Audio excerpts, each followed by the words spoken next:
So how many branches have you managed to dominate, and how many seats do your supporters hope to swing?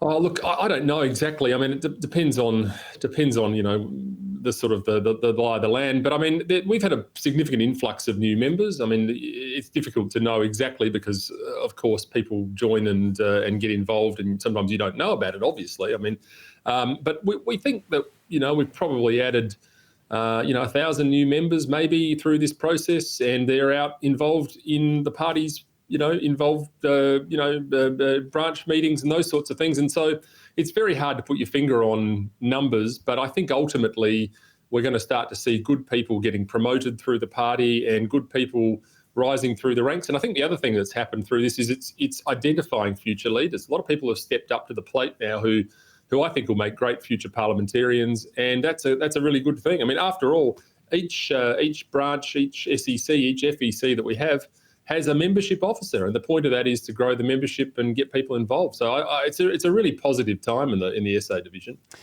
Well, it's interesting that you call it positive. The local media like to see it as a confrontation. The developments in the South Australian Party have been described in the Advertiser as a bloodbath, and you've been called Rambo, which makes it all sound very acrimonious. But let's talk about what sort of topics Go on. I was going to say, I think it's more like Rambo and Rambo 4, actually, the one where he was doing Sylvester Stallone had kind of drifted a bit, gone to seed. But he was a bit more placid in that one. Well, what sort of topics are causing the most acrimony at these branch meetings, Alex?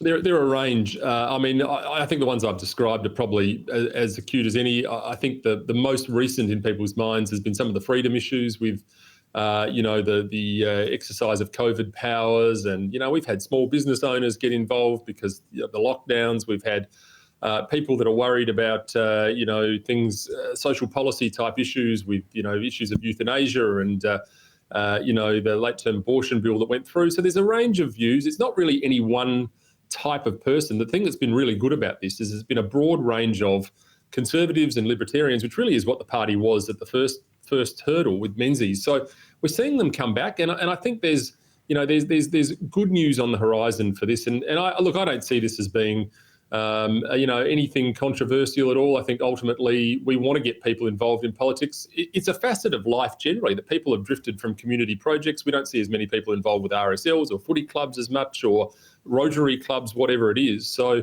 finding ways to get people back engaged in the political process has been great. And they're getting revitalised and reinvigorated here in South Australia. We're finding that there are events going on where people are getting involved, and that's what we need. We can't afford another 4 terms of the Labor government here, and this is the way home, staying true to your principles.